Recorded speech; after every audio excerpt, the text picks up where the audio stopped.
Well, that's not working.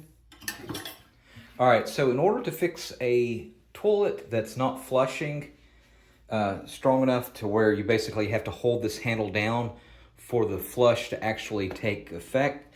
So as you can see there, if I keep holding it down, it'll eventually flush.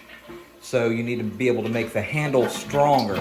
All right, so it's fairly simple to do.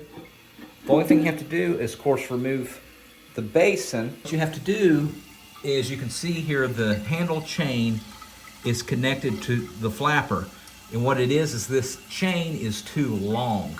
So you have to shorten it up to where it'll have more friction to where it'll pull up as soon as I pull the handle. So as you can see there, there's too much leeway here. So you can do two things. You can shorten the chain, or you can move, as you can see here, there's a 3-prong.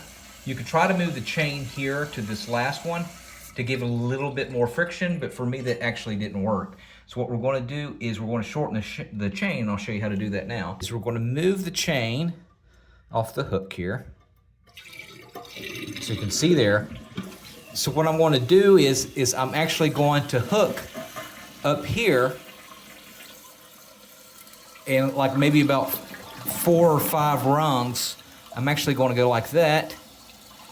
And then from there, I'm going to fasten back to the toilet arm, or the handle arm, right here.